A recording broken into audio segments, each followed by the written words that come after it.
Chapter 9, Part 2, begins near the bottom of page 196. It was 13 days after the Feast of Pure Brightness that the earthquake hit.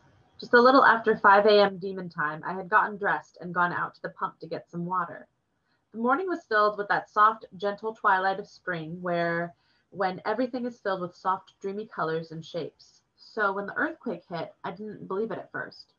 It seemed like a nightmare where everything you take to be the rock-hard, solid basis for reality becomes unreal. Wood and stone and brick and the very earth became fluid-like. The pail beneath the pump jumped and rattled like a spider dancing on a hot stove. The ground deliberately seemed to slide right out from under me. I landed on my back hard enough to drive the wind from my lungs. The whole world had become unglued. Our stable and Miss Whitlaw's house and the tenements to either side heaved and bobbed up and down, riding the ground like ships on a heavy sea. Down the alley mouth I could see the cobblestone street undulate and twist like a red-backed snake. From inside our stable I could hear the cups and plates begin to rattle on their shelves, and the equipment on Father's work table clattered and rumbled ominously. Suddenly the door banged open, and Father stumbled out with his clothes all in a bundle. "It's an earthquake, I think," he shouted. He had washed his hair the night before and had not had time to twist it into a queue, so it hung down his back long and black. He looked around in the backyard. It was such a wide, open space that we were fairly safe there. Certainly more safe than in the framed doorway of our stable. He got into his pants and shirt and then his socks and boots. "Do you think one of the mean dragons is doing this?" I asked him. "Maybe, maybe not." Father had sat down to stuff his feet into his boots. "Time to wonder about that later. Now you wait here." He started to get to his feet when the second tremor shook and he fell forward flat on his face. I heard the city bells ringing. They were rung by no human hand. The earthquake had just shaken them in their steeples. The second tremor was worse than the first. From all over came an immense wall of noise, of metal tearing, of bricks crashing, of wood breaking free from wood nails and all. Everywhere when man had built came undone. I was looking at a tenement house to our right, and it just seemed to shudder and then collapse. One moment there was a solid wooden walls, and the next moment it had fallen with the cracking of wood and the tinkling of glass and the screams of people inside. Mercifully, for a moment, it was lost to view in the cloud of dust that rose up. The debris surged against Miss Whitlaw's fence and toppled it over with a creak and a groan and a crash. I saw an arm sticking up from the mound of rubble, and the hand was twisted at an impossible angle from the wrist. Coughing, Father pulled at my arm. "Stay here, now," he ordered, and started for Miss Whitlaw's. I turned. Her house was still standing, but the tenement house to the left had partially collapsed. The wall on our side and part of the front and back had just fallen down, revealing the apartments within. The laundry hanging from lines, the old brass beds, and a few lucky if astonished people just looking out dazedly on what had once been walls. I could see Jack sitting up in his bed with his two brothers. His mother and father were standing by the bed holding on to Maisie. Their whole family crowded into a teeny two-bedroom apartment. Then they were gone, disappearing in a cloud of dust and debris as the walls and floor collapsed. Father held me as I cried. Miss Whitlaw came out onto her porch in her nightdress with a shawl. She pulled the shawl tighter about her shoulders. "Are you all right?" "Yes," Father said, patting me on the back. "Aren't we, Moonshadow?" "Yes." I wiped my eyes on my sleeve. "Is everyone okay inside?" Father asked Miss Whitlaw. She nodded. We joined her on the porch and walked with her into her house. Robin was sitting on the stairs that led up to the second floor. She huddled up, looking no longer like the noisy, boisterous girl I knew. The front door was open before her. She must have gone outside to look. "Just about the whole street's gone." From up the stairs we could hear the querulous old voices of the boarders demanding to know what had happened. Miss Whitlaw shouted up the stairs. "Everything's all right." "Are you sure?" Father asked quietly. Miss Whitlaw laughed. "From top to bottom, Papa always built well. He said he wanted a house that could hold a herd of thundering elephants. That was what he always called Mama's folks. He never liked them much." "It's gone," Robin repeated. "Just about the whole street's gone." "Oh, really now." Miss Whitlaw walked past Robin. We followed her out the front door to the front porch. Robin was right. No one had constructed the houses along the street as well as Miss Whitlaw's father had built his. A strange, eerie silence hung over the city. The bells had stilled in their steeples, and houses had stopped collapsing momentarily. It was as if the city itself were holding its breath. Then we could hear the hissing of gas from the broken pipes, like dozens of angry snakes, and people, trapped inside the mounds, began calling. Their voices sounded faint and ghostly, as if dozens of ghosts floated over the rubble, crying in little, distant voices for help. Robin and I pressed close to one another for comfort. It was Miss Whitlaw who saved us. It was she who gave us something important to do and brought us out of shock. She pressed her lips together for a moment, as if she were deciding something. We must get those people out.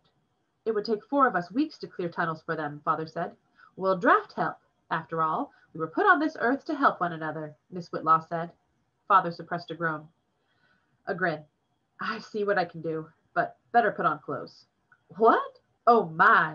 Miss Whitlaw was suddenly horrified to be found in her nightgown in public. Come, Robin. She took her by the hand and practically pulled her up the steps. Father shook his head affectionately. He sat down on a chest in the hall, and he and I began braiding up his queue. On his advice, we both pinned our queues into tight buns at the back of our heads. When we got outside the house, though, Father stopped. I've put my boots on the wrong feet. Sure enough, he had his left boot on his right foot and vice versa. We both laughed a little louder than the joke actually deserved, but we were just so relieved that we were still alive after the disaster. Father sat down on the sidewalk and got his boots on right. He stood up, stamping his feet back into his boots. Then we looked around. We had gone to sleep on a street crowded with buildings, some 3 or 4 stories high and crowded with people. And now many of the houses were gone, and the ones that remained were dangerously close to falling, too. There was a hole in the cobblestone street about a yard wide and 20 feet long. As we watched, a cobblestone fell over the edge, clattering 10 feet to the bottom. I heard one person compare it to being on the moon. It was that kind of desolate feeling. Just looking at huge hills of rubble, of brick and broken wood slats that had once been houses. On top of the piles, we would see the random collection of things that had survived the quake.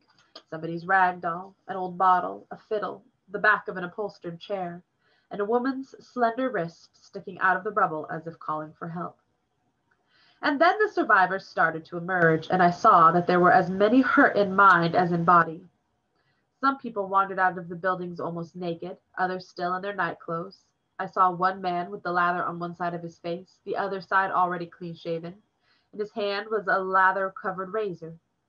One woman in a nightgown walked by, carrying her crying baby by its legs as if it were a dead chicken. Father caught her by the shoulder and gently took the baby from her.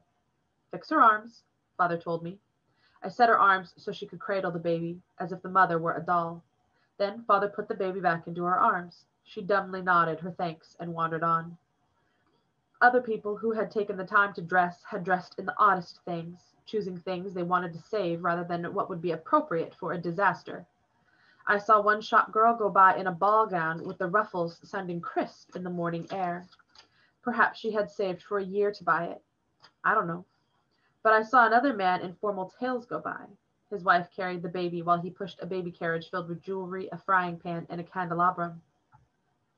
Then came along a big, healthy man with ginger whiskers.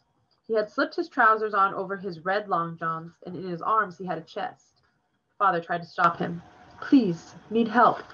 Father pointed to the mound behind us, from which the ghostly voices were calling. Be off with you, said the man. Father tried grabbing him by his blue suspenders, but the man dodged away and started running. We tried to get other survivors to help. 1 or 2 came out of their daze and started to work on the mound, clearing rocks and broken boards again, but most of them ignored Father and went on their way as if they were made of stone. Some even cursed him. Then Miss Whitlaw and Robin joined us, and both of them were in clean dresses with their hair braided and coiled around their ears. You would have thought they were going to church. Please help us save the others, Miss Whitlaw said to 2 sturdy young men, but they were in a hurry pushing their wheelbarrow. Out of the way, you old bat. Well, sniffed Miss Whitlaw as they trundled past. You Sunday Christians, she called after them as if it was the worst thing she could think of. She stood for a moment in the street, fingering the ends of her shawl. Then she turned around with a determined set to her jaw. Mr. Lee, I think we're going to have to use a more forceful argument than moral persuasion. With that, she marched back into her house. Father scratched his head. What kind that? He asked Robin. She shrugged.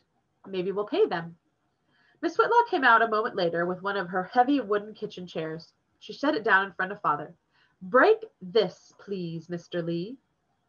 Father shrugged and grasped the chair. He lifted it up high over his head and brought it down with a loud, splintering crash. Miss Whitlaw sifted through the broken wood. She handed one chair leg to Robin, one to me, and one to Father. She waved her own chair leg like a club.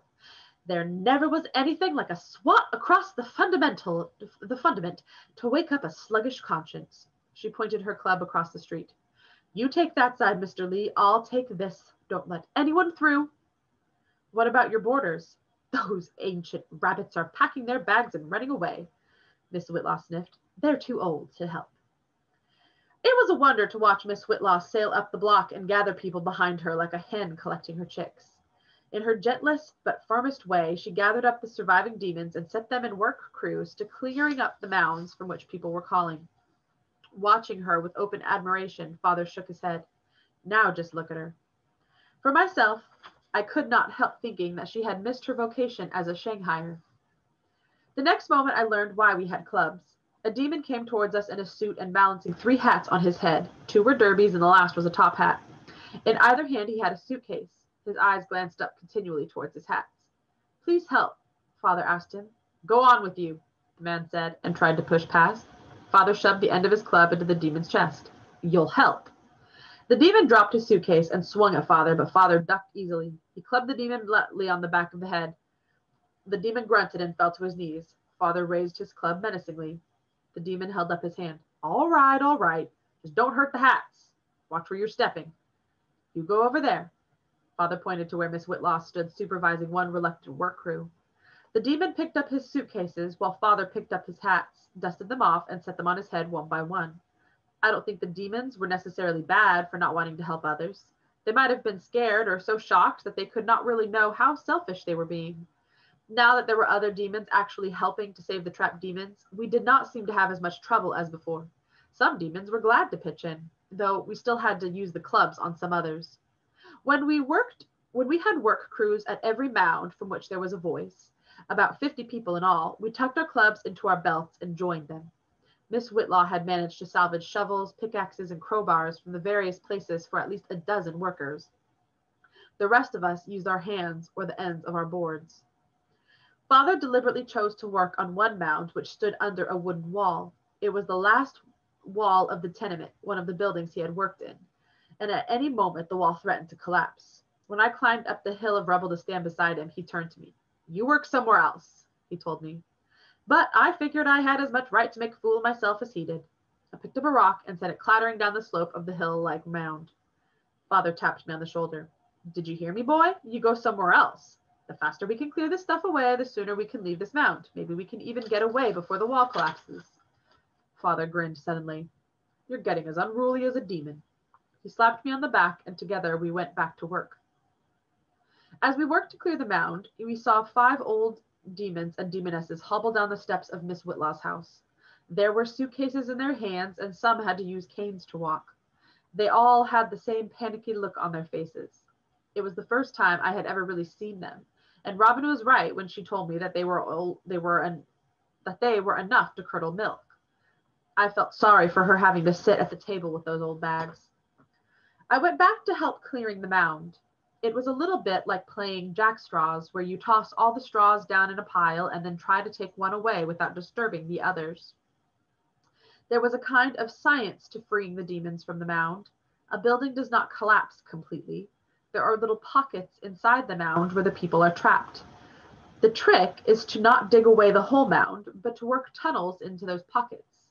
But you have to be careful not to make the mound collapse on that pocket or on you. We picked up bricks, the rock-like broken bits of concrete blocks, and the wooden boards. And Miss Whitlaw was everywhere, encouraging here, helping there. I wondered again at the strength within her slender body.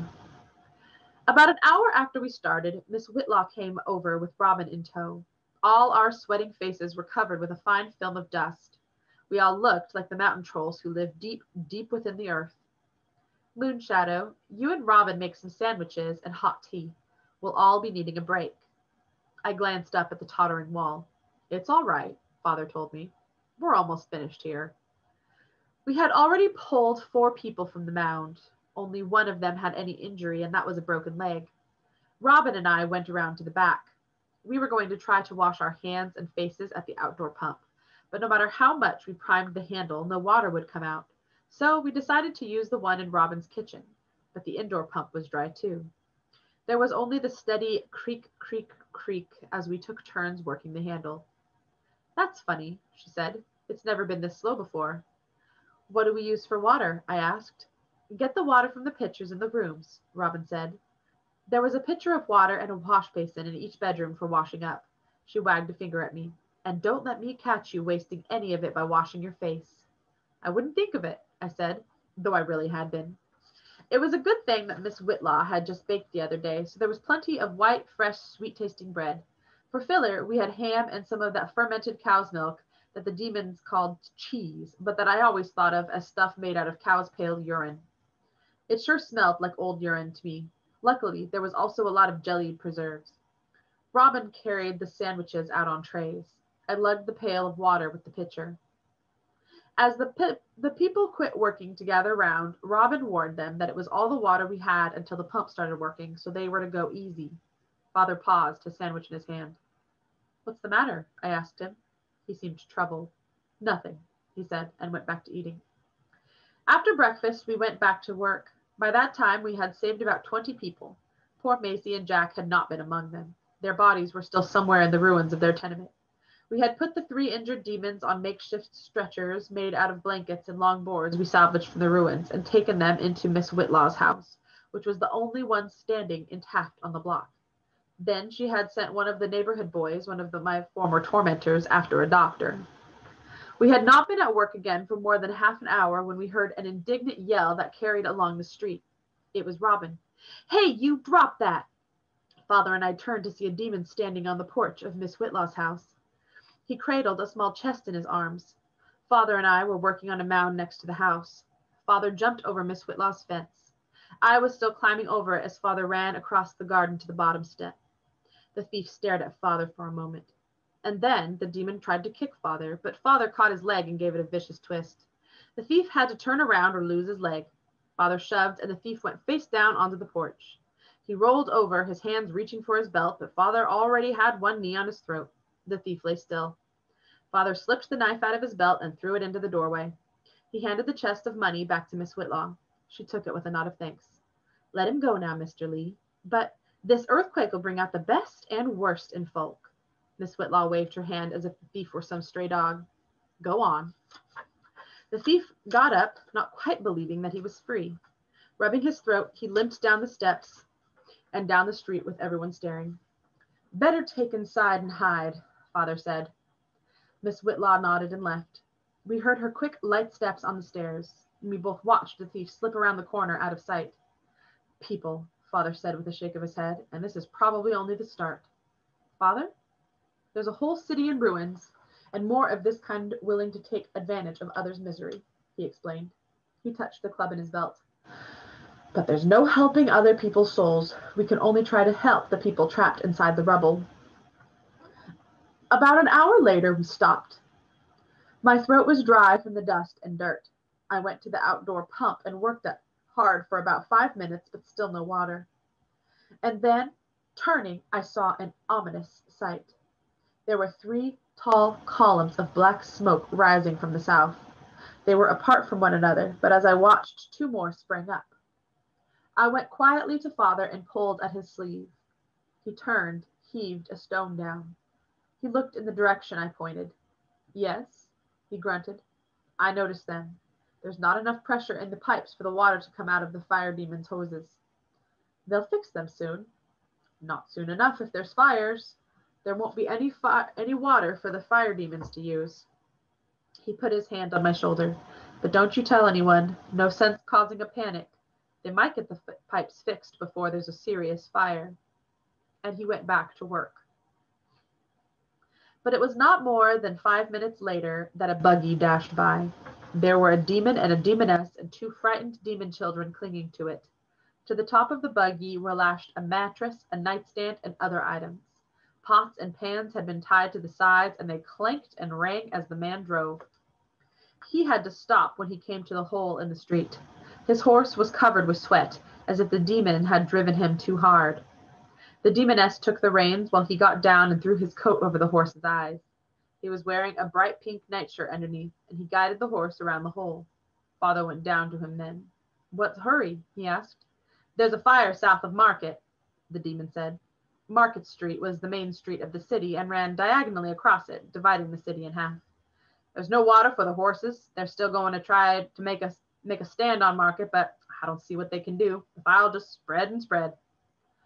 Others had stopped work to look at the man. They began to throw down their tools and leave the rubble mounds. Miss Whitlaw stepped to the center of the street and held out her arms. "We still have time," she pleaded. "Please help." But they all ignored her. The demon got back into his buggy and slapped the horse's rump with the reins. The buggy clattered on over the cobblestones.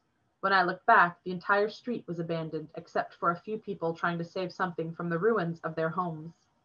The others had gone to their own places to rescue what they could. Father went over to Miss Whitlaw. "You did your best," he said. "But the people?" "I know your calling in last hour. No one alive left there," Father said. "Yes," Miss Whitlaw said. "I guess you're right. My God, I hope you're right." The demon boy Miss Whitlaw had sent out came back with a doctor. "They've declared martial law all over the city," he said, wide-eyed with fear.